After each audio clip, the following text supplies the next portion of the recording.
The Halo 1 remake is real, and yes, it is coming to PlayStation 5. Let's talk about it. Hello there everybody, and welcome to The Comfy Spot. My name is Tyler, and today we are going to be talking about Halo Campaign Evolved. Yes, that is the official name of the Halo 1 remake, and yes, it is in fact coming to PlayStation 5 when it releases next year. This game, it's been long rumored, long teased, but it was officially announced today at the Halo World Championship. And yes, it's super exciting. It's super exciting that this is finally out there in the world. As you would expect, it is coming to Xbox on console and PC next year. It is coming to Steam when it releases next year. It will support Xbox Cloud Gaming and Xbox Play Anywhere. It'll be on Game Pass PC and Game Pass Ultimate specifically on day one whenever it releases next year. And of course, the big one, it will be releasing on PlayStation for the very first time ever. Halo on PlayStation is a wild thing to think.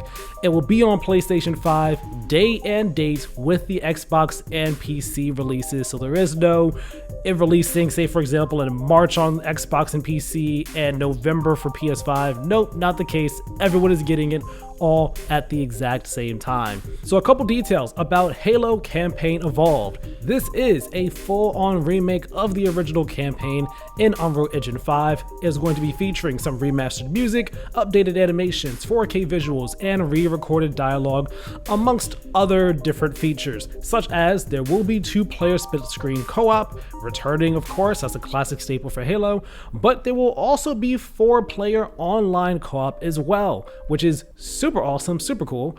Crossplay is going to be supported for the game as well across all platforms, so you'll be able to, play with your friends on all your systems for 4-player co-op or 2-player co-op in the campaign, which is very, very exciting. Now, before I get into any more of the details about the remake here with Halo Campaign Evolved, I just want to give my first initial thoughts on it, that being that I'm into this. I'm into it. I'm not blown away necessarily, but I am intrigued and I am looking forward to this. Visually, it looks pretty good. It is, as they say, in all this gameplay footage that we got here today, which there was a lot. Got the initial trailer, then a roundtable talk, and then a 13-minute gameplay demo of the Silent Cartographer mission. That's what all the footage that was shown off today was from, but we got like a nice long straight just playthrough of that mission. It's an iconic mission from not just Halo 1 but the entire Halo series, so it makes sense that this would be the one that they show off in the game's official debut. And watching the footage, again, visually, resolution wise, it looks pretty good. Textures, water, reflections, lighting, all looks pretty good. Very impressive. Of course, this is a work in progress build. This is nowhere near final code or anything like that. So when watching the gameplay and some of the cutscenes and everything, it's very clear. Like, you can very clearly see technical issues cropping up, be that like popping with foliage, might be that some aliasing, some weird lighting and reflection and shadow stuff going on.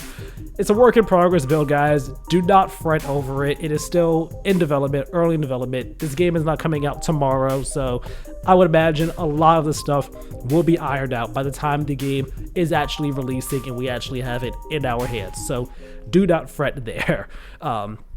I'll give some more of my overall thoughts on Halo Campaign Evolved a little farther into this video after we talk about everything here, but again, do want to say right now, I am into it. I'm looking forward to it. Let's talk about what Halo Studios, no longer 343, let's talk about what Halo Studios is doing here with Halo Campaign Evolved. So one of the things that the team has said that is really important to them is that they want to make sure that the game still feels like Halo, as they updated and modernized different elements of it to have it stand next to contemporary games. That makes sense. Halo Combat Evolved, it's from 2001, and although the game does still play pretty well, it still does control well, in the modern day, it could use some retouching up and refinements, especially if you're giving it a very fresh coat of paint. And this is the first time that Halo is going to be made, a Halo game specifically, is going to be made on a non-in-house engine. This is the first time we're getting Halo on Unreal. So, obviously the team want to make sure that Halo still feels like Halo. It still feels right when you're playing it with this brand new engine. Going back to level design though, and just like the game and making sure it feels correct, it feels right. They talked about how the levels have been redesigned regarding the scale of them in relation to the fact that you can now have up to 4 players on a campaign level at once, as well as enemy placement and numbers to account for these new different gameplay mechanics, and again, that co-op player count. So it'll be interesting to see. I've played the first Halo a couple times, not too many. I'm not a diehard, I'm not a savant where I know all the ins and outs of every single level, and I know how every single level is supposed to feel, and I know what would feel right and wrong for them. But I can understand what they're talking about here. I can understand entirely what they're talking about, wanting to make sure that, like, okay, Halo Campaign Evolved, you can now sprint. This is a thing you could do now, which was not in the original Halo. So of course the levels were scaled one way for that back in the day, but now if you're able to sprint and you can have more players on a level, how do we want to scale that to make that feel right? How do we want the levels in the space, either your combat arena, to feel correct and make that still feel like, all right, I'm still in a Halo combat engagement here. And same goes for the amount of enemies you're fighting. If they kept the same amount of enemies as before, it might feel like, this is nothing. I'm just like in a test room. But you want to have it still feel like an actual Halo battle. You got to scale the enemies accordingly to that. So that all sounds well and good. And from the gameplay footage that we saw, it looks like they're going on the right track for this. Another thing they talked about specifically when it comes to level design is the library in relation to this. They did say, if you have played the Halo 1, you know the library. It's really a terrible level in my opinion. It is a long slog through just drab hallways, just boring design, visually boring levels and hallways, just waves of enemies coming at you. It takes forever. It's not fun to go through. So it makes sense that the library as an area is a level that they're specifically focusing on. And as they said, that they're focusing on having the pacing reevaluated and the environmental storytelling enhanced for that level. Very specifically that one. And that all sounds really good to me, because the library, if you've not played Halo 1, it's like a tone shift of sorts for the game, where this level is way more like horror focused. Trying to not say too much if you haven't played the game yet, but I mean, this game is 25 years, well, about to be 25 years old.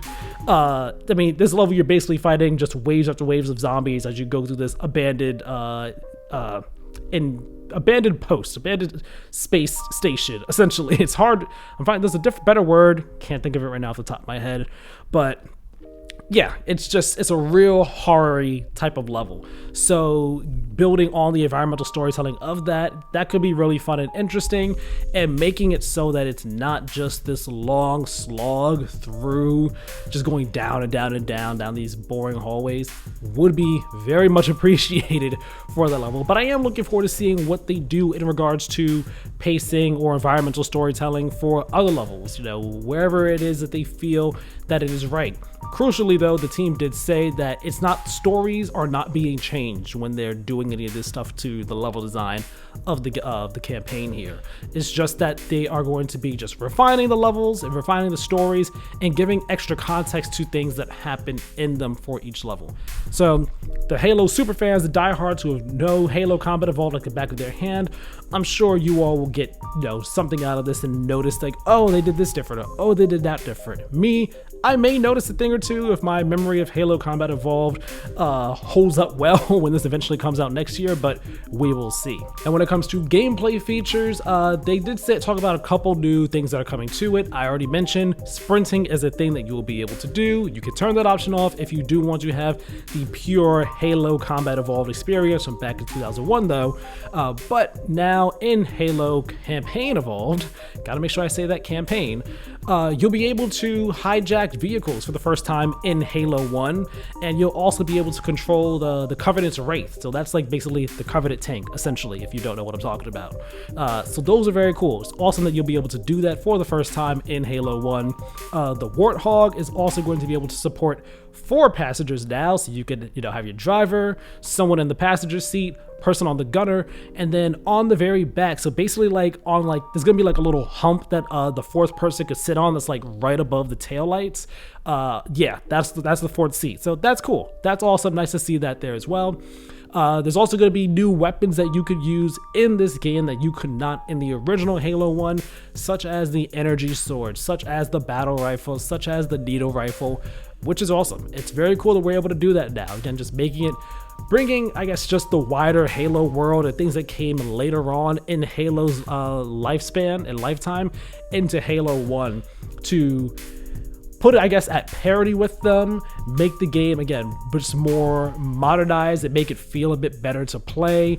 And yeah, I'm into that. I'm into that idea. It should be really cool. And of course, having these new weapons and stuff will, of course, affect the way the game plays, which again goes back into level design and enemy placement, so on and so forth. So it all just, it's a circle. It's a fulfilling circle right there.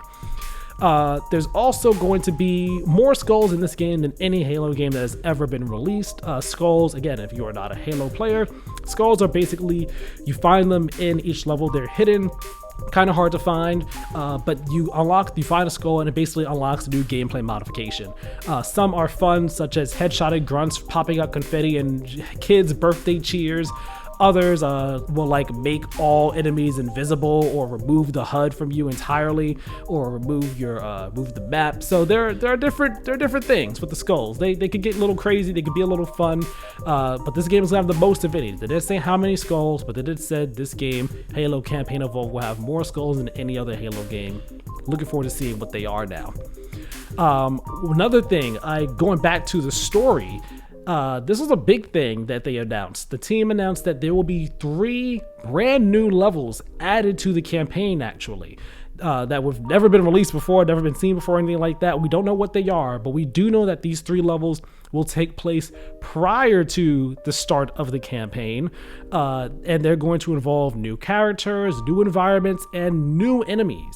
I honestly do not know what that means, what that entails. I know the team, they did tease that Sergeant Johnson is going to be involved in these levels.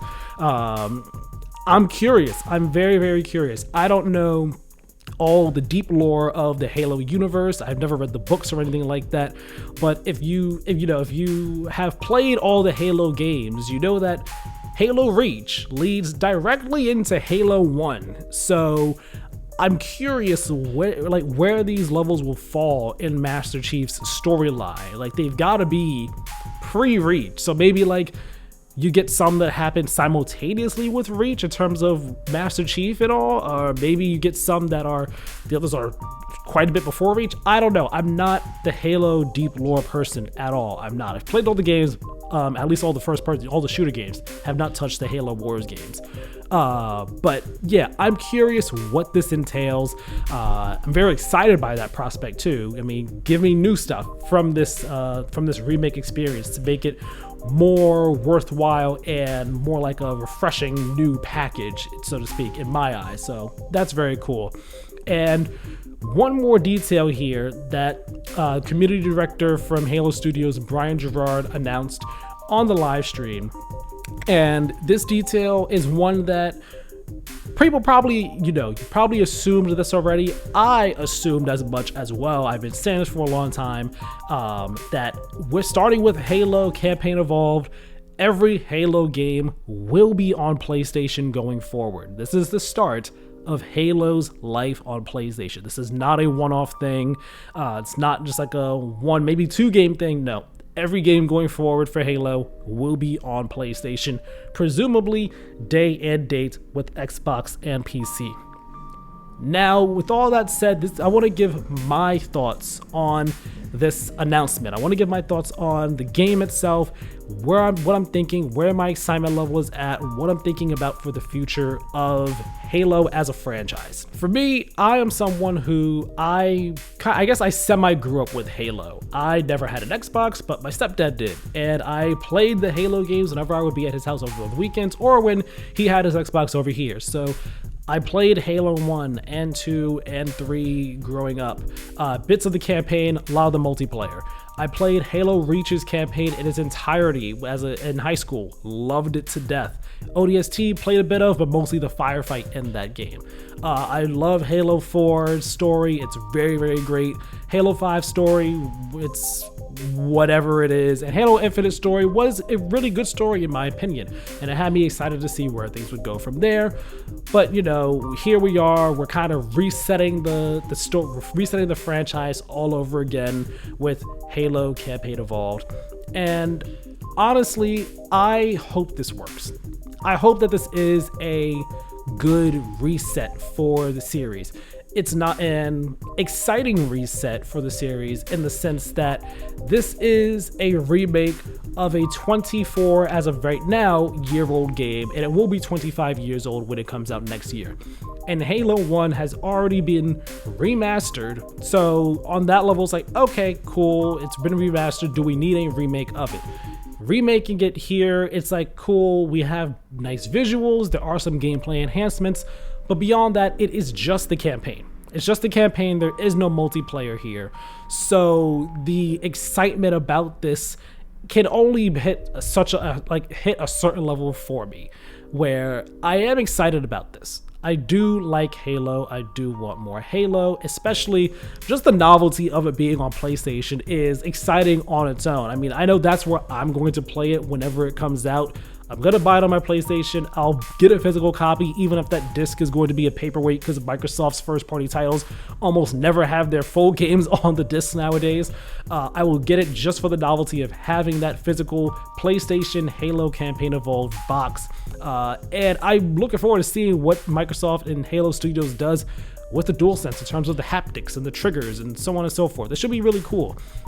But my excitement for it is just really more so at the novelty of it. The game itself, I like the game. It will be a fun game, but it is a familiar game. It is not anything brand new to me. Even with this fresh coat of paint that is going to make it look so much prettier, and I'm sure the music will sound really good, and you know, I'll enjoy, be like, wow, man, like this is what they were really going for when they made this game 24 years ago. When we get onto the Halo and step out of the escape pod, it's just like, oh man, this looks so good. Like that'll all be cool, but this is still just a remake of the first game. And that itself is just like, it is what it is.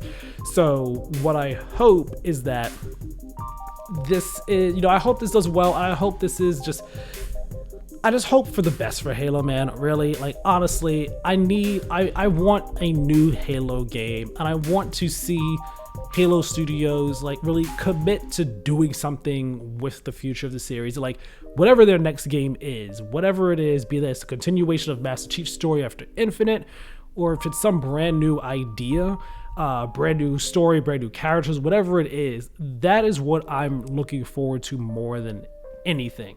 Because this, I mean, we're in a day and age where remasters and remakes are, you know, happening so often, so frequently, and especially when you get a game that's already been remastered more than once, but like the series itself just cannot seem to get the ball rolling and get a real, like, any sense of traction in terms of moving itself forward and progressing itself. It just feels sucky, you know. I'm lost for specific words right here because it's all coming off the top of the dome, so I'm sorry if I'm rambling or anything like that. But just, I'm not necessarily a fan of going back to the well more than once, and we're doing it twice here with Halo 1, so it's like, cool. It'll be fun to play.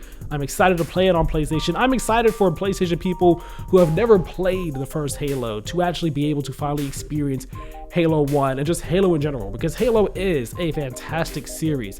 Bungie absolutely nailed it with the gunplay. They created this incredible universe, cool characters with Master Chief and Cortana and so many others. Like, Halo is beloved for a good reason. So new players jumping into this universe for the first time, you got a treat in store for you. There's gonna be something really good here. But I just, you know, I just want the best for Halo. I want the best for Halo Studios. The team needs a win.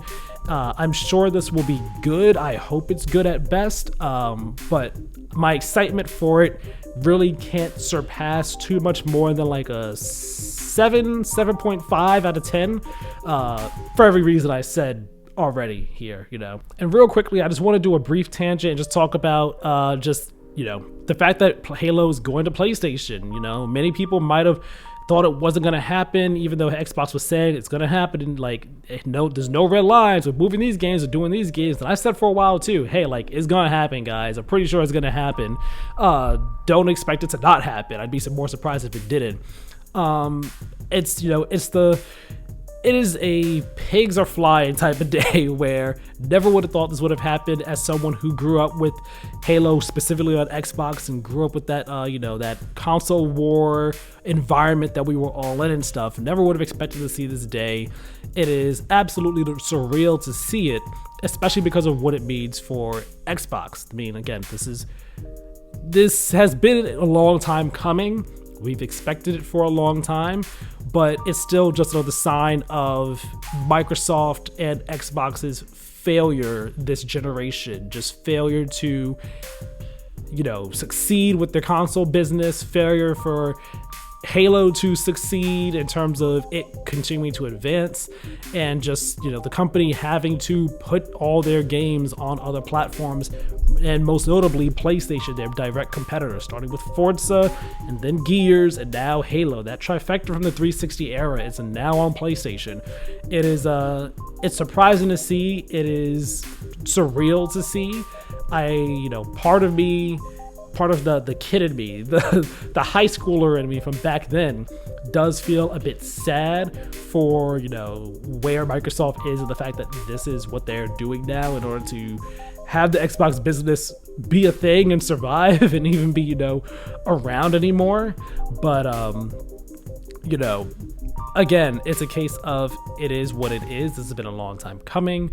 And this is where the business is at right now. This is the business strategy. And it sucks that Microsoft is doing this for the reasons they are, but as I've said before, we're moving towards a future where at least I see a future where all your games are on, better yet, where Xbox and PlayStation are releasing their games on each other's platforms, on all platforms, and you're really just in a future where you buy a box and you can just play the games that you want that are on that box. So any game you want should be on that box. If not day one, it'll be coming shortly after. If you buy an Xbox, PlayStation games will be on there at some point. If you buy a PlayStation, Xbox's games will be on there at some point. That's just the future I foresee. Go check out my video from like a year and a half ago talking about the future first-party exclusives for PlayStation and Xbox, where I go much more in depth with my theory on that. But nevertheless, I'm going to wrap this video up because I've been rambling for a bit. Just want to get my thoughts out here. Let me know your thoughts on Halo Campaign Evolved down in the comment section below. Are you excited for it? Are you disappointed by it? Are you a bit like looking forward to it, but like not too crazy hyped for it, kind of like I am? Let me know all your thoughts down in the comment section below. Leave a like on this video if you enjoyed it. Subscribe to the channel if you have not already, and hit that notification bell. That way you know as soon as new videos go live. My name is Tyler. This has been The Comfy Spot, and we'll talk next time. Have a good one.